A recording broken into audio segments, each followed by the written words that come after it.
오늘 본문은 하나님께서 왕이시며 그 왕이신 하나님의 선한 통치로 세상의 모든 피조물과 하나님의 백성들이 자신의 자리를 찾으며 왜곡된 세상에서도 여전히 살아갈 수 있음을 선언하고 고백하는 찬양입니다. 오늘 본문 역시 다윗의 찬송 시인데 다윗의 삶을 보면 왜곡되고 비정상적인 것들이 점점 하나님의 인자와 자비로 인하여 그의 삶에서 제대로 자리를 잡아갔고 그에 따라 비정상이었던 이스라엘의 왕의 통치 역시 다윗이 왕이 되므로 제대로 된 왕의 통치가 자리 잡게 되었던 것입니다.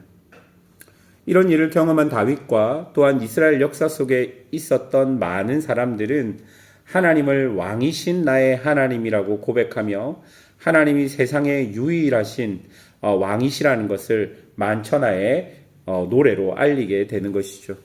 그리고 그 왕이신 하나님을 날마다 영원히 송축하겠다라고 다짐합니다.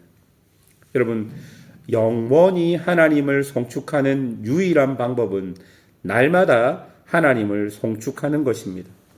매일매일이 없는 영원은 존재하지 않습니다.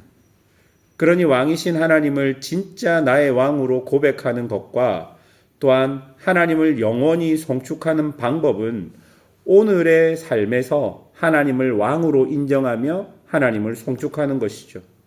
그런 오늘이 쌓여서 영원을 만드는 것이기 때문입니다. 그렇기 때문에 오늘 내가 사는 여기서 지금 하나님을 왕으로 인정하지 못하면 그리고 송축하지 못하면 우리는 영원히 주님을 송축할 수 없다라는 것입니다. 다시 한 번 더 강조해서 말씀드립니다. 오늘 내가 사는 지금 여기서 하나님을 왕으로 인정하지 못하고 하나님을 송축하지 못하면 우리는 영원히 주님을 송축할 수 없는 것입니다. 여러분의 오늘의 삶, 지금의 삶, 여러분이 어디에 있는지 여러분의 욕망이 하나님의 자리에 올라가지 않도록 그런 것들을 유심히 여러분의 삶을 돌아보아야 할 것입니다. 이제 본문은 왜 우리가 하나님을 이렇게 송축해야 하는지 조금 더 구체적으로 말해주고 있는데요. 첫째는 하나님이 하신 일 때문입니다. 여러분 4절을 보십시오. 대대로 주께서 행하신 일을 크게 찬양하며 주의 능한 일을 선포하리로다 라고 고백합니다. 여기서 행하는 일은 창조하신 것과 통치하신 것을 포함해서 이야기합니다. 즉 하나님께서 창조하시고 그 창조하신 모든 것들에게 입을 것과 먹을 것, 생명을 유지할 수 있는 모든 것들을 공급하시며 또 보호하시고 또 인도하시는 그 모든 것이 하나님이 하시는, 하나님이 행하시는 일이 되는 것이죠. 즉 시인은 자신의 민족의 역사나 또한 자신의 삶을 돌아보니 하나님의 손길이 하나도 미치지 않은 곳이 없었던 것을 보았던 것입니다. 그로 인하여 자신이 그리고 자신의 민족이 지금도 존재할 수 있게 되었던 것을 그는 알게 되었던 것이죠. 그리고 여러분 본문에 나오는 능한 일이라고 표현되어 있는 것은 하나님의 능력이 두드러지게 드러난 사건을 말합니다. 특히 구원과 해방 등 사람의 힘으로 불가한데 하나님이 하신 특별한 일들을 가리키는 표현입니다. 예를 들어서 구약에서 보면 출애굽 사건과 광야에서의 하나님의 공급과 보호하심, 그리고 원수로부터 건지심과 같은 사건들이 능한 일이 될 것이고, 신약에서는 십자가와 부활이 바로 하나님의 능한 일이라고 말할 수 있는 것이죠. 이렇게 하나님께서 인류의 역사 속에서 하신 일들을 보고 어떻게 하나님을 왕이라고 고백하지 않을 수 있겠습니까? 또한 어떻게 하나님을 영원히 송축하지 않을 수 있겠습니까? 오늘 본문이 우리에게 하는 말이 바로 그 말입니다. 둘째로 보면 시인은 하나님의 성품으로 인하여 영원히 주님을 송축하겠다 그렇게 말하고 있는데요. 8절과 9절을 여러분 보십시오. 여호와는 은혜로우시며 긍휼이 많으시며 노하기를 더디하시며 인자하심이 크시도다. 여호와께서는 모든 것을 선대하시며 그 모든 것에 긍휼을 베푸시는도다라고 기록합니다. 하나님은 악한 왕이 아니십니다. 하나님은 불의하신 분도 아니십니다. 여기 보면 하나님의 5가지의 성품을 정의하는데요. 은혜롭다는 것은 받을 자격이 없는 사람에게 베푸시는 호의입니다. 이것이 우리를 구원한 근거가 되는 것이죠. 긍휼이 많다는 것은 부모가 자식을 불쌍히 여기는 마음입니다. 노하기를 더디한다는 것은 죄를 미워하시지만 즉각 멸하시기보다는 회개할 시간을 주신다는 것입니다. 인자하다는 것은 포기하지 않고 끝까지 약속을 지키시는 사랑을 말하고, 선대한다는 것은 모든 피조 세계를 선함으로 통치한다는 의미입니다. 이처럼 하나님은 공의와 정의, 사랑과 존중으로 당신의 피조물을 통치하고 다스리고 계시는 것이죠. 그러니 왕이신 하나님이 다스리는 나라는 모든 피조물들이 주님께 감사하고 그 나라를 자랑하고 싶어 하며, 또한 그 나라의 백성들은 누구도 억울하거나 비참하지 않게 될 것이라고 말합니다. 14절을 보십시오. 여호와께서는 모든 넘어지는 자들을 붙드시며 비굴한 자들을 일으키시는도다 라고 말합니다.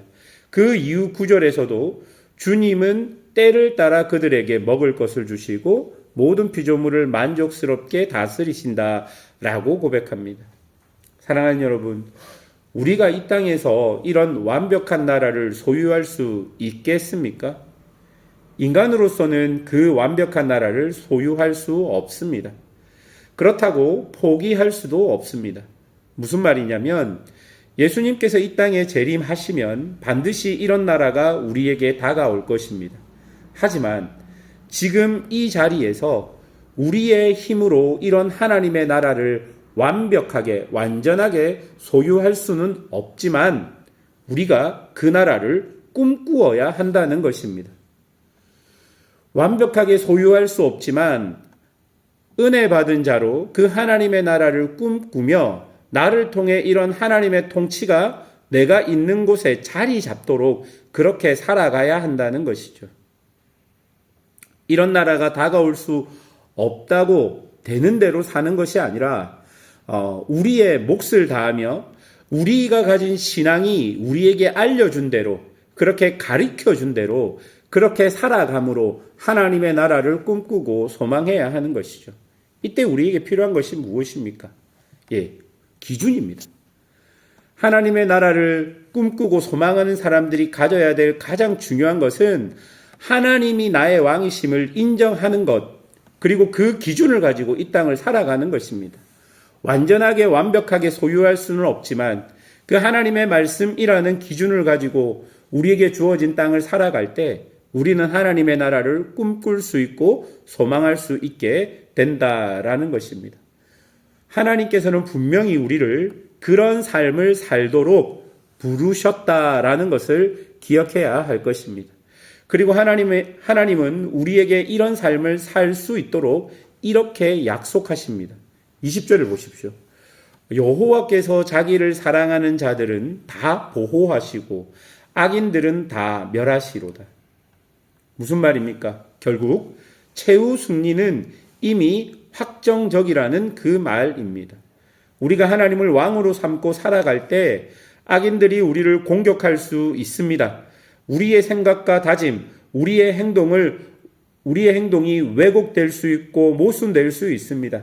그러나 하나님은 하나님을 사랑해서 그분의 말씀을 따라 살려고 애쓰고 노력하는 사람들, 하나님의 말씀을 기준으로 삼고 살아가는 사람들, 하나님의 말씀으로 내가 손해보아도 하나님의 말씀을 따라 살아가는 사람들을 보호하겠다라고 말씀하십니다.